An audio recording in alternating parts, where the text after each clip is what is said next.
Welcome back, ladies and gentlemen. You are listening to the Animal Farm radio show on the We the People radio network. Put this here for me and you.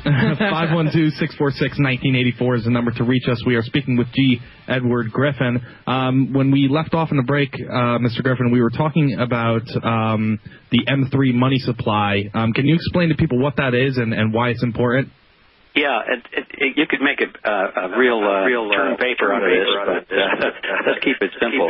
The Federal Reserve publishes statistics from time to time indicating the total amount of money in circulation or supply, and they break it down into different categories. The M or the M0 is considered to be the physical currency. Now, those are the dollar bills, $10 bills, and so forth that liquid cash assets are held within a central bank, and that's a very small component of the total money supply. But then they go up to M1 and M2 and M3, and each time they go up one of those steps, they consider some other form of money, such as checking accounts. Now, is checking account money? Well, of course, it's just as good as the dollar in your pocket, as long as people will accept your check. So you get a little bit away from the hard currency when you just go to M1, but it's still considered to be very good money, checking account money. Then you go to M2, and then you go to, that includes time deposits. Time deposits are those that money that you put into the savings and loan or to your bank, and you agree that they may not pay you back immediately on demand because they may not have it. They will have loaned it to somebody, but they'll tell you that you can have it in 30 days or 60 days or 90 days or some other period of time, and that's why they call it a time deposit. And then you get up to M3, which is M2 plus very large time deposits held by very large banks and repurchase agreements between the banks, and it's one of those high atmosphere places where you get a nosebleed when you start looking at the accounting, and huge, tremendous amounts of money are pushed between banks and between the Federal Reserve and banks at that level. Usually that is an indication of money flow to shore up a bank that's in trouble. That's where these huge amounts start to move around, where the Federal Reserve will just suddenly move hundreds of millions or maybe $1 billion into the banking fraternity to help them in some way or another. And it may only be just an overnight deposit or just for a very short-term repurchase agreement or something like that. But those are huge numbers, and the Federal Reserve decided to stop publishing those numbers a little while back, I think primarily because it made it easy to see the ups and downs, to see the huge spikes that were coming along, and those who were in the know of what that meant were able to say, look, the system is in trouble. Look at this spike last Tuesday. Why did they do that? So the Fed doesn't like people watching their operations that closely. They like to conceal that. So they said, we're not going to publish M3 anymore. It's not a significant statistic.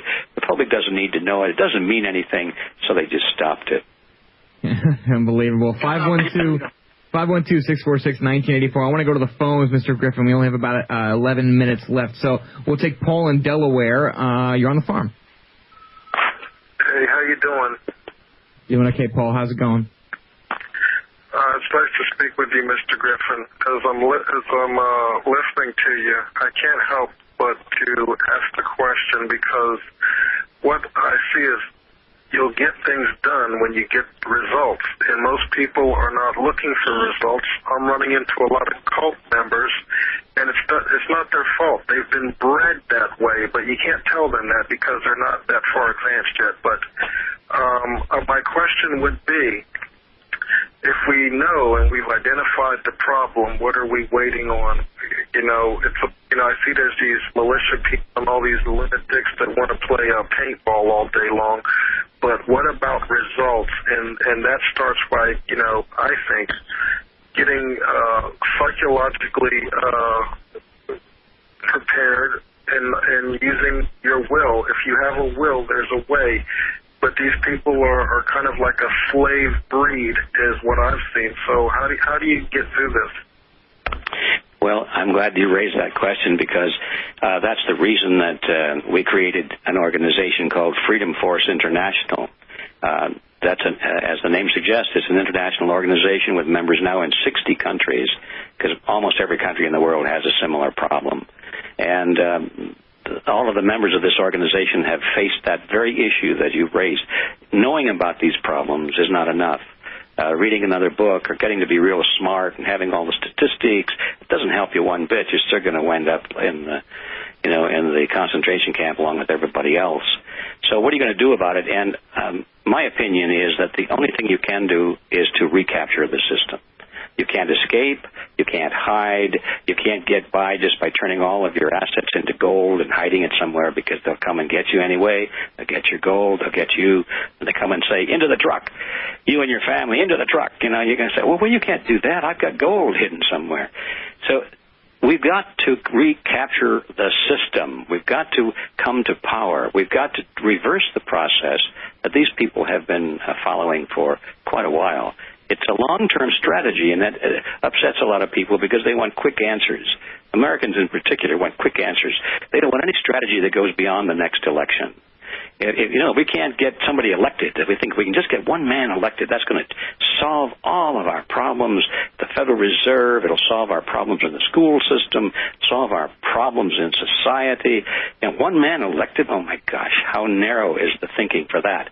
We've got to think beyond elections. We've got to think beyond 2- and 4-year cycles and think in the long view of really recapturing control of society from the grassroots on up. That's what Freedom Force is all about. It's a big topic, and if anybody's interested in doing something about this rather than just complaining about it, I urge them to come to our website and plan to spend some time reading about this strategy. And the website is freedomforceinternational.org, O-R-G for organization. So freedomforceinternational.org. I think you're going to like what you see.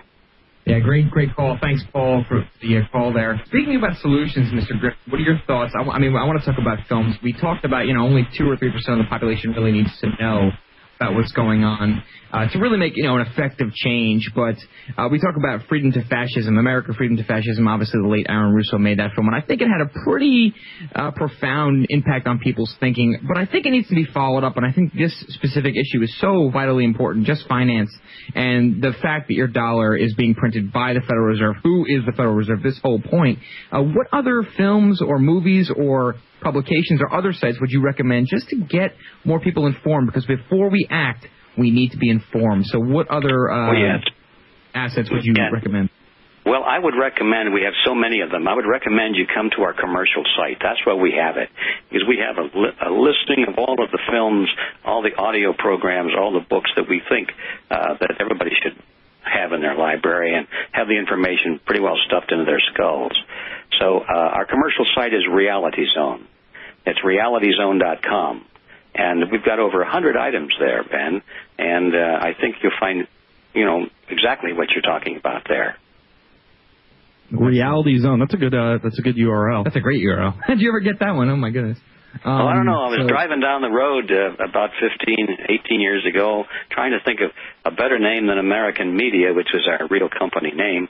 It sounds so, so institutional, so bland, and so American. And this time we were realizing that this is a global battle. It's something bigger than that.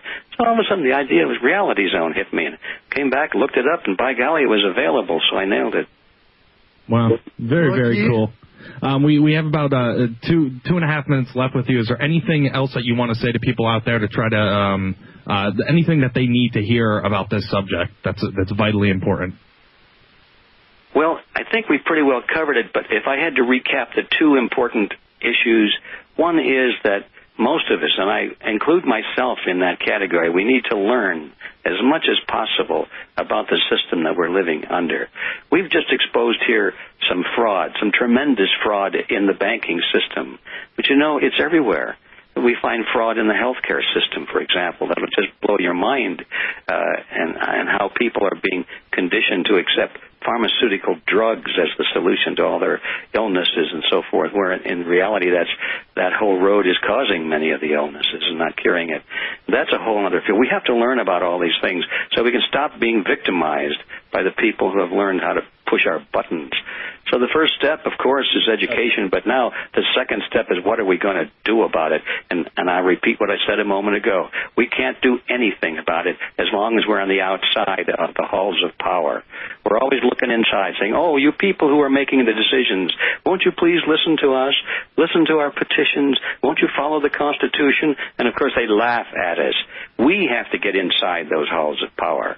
And one of our little mottos in Freedom Force is, if you can't fight City Hall, then become City Hall. Amen. That's the way I love it. That's good stuff, Mr. Griffin. Thank you so much for joining us. Unfortunately, we are up against the end of the hour break here. And of course, when we get back on when we go on GCN, and we'd love to have you on for a full segment, I want to take more phone calls and really get more in depth, because we just really scratched the surface, and I wanted to get our listeners familiar with what your works are about. So once again, freedomforceinternational.org are the websites, and one more, realityzone.com. So Mr. Griffin, thank you again, and we will be in touch, and thank you so much for being on the Animal Farm Radio Show. Okay, thanks for inviting me. Goodbye.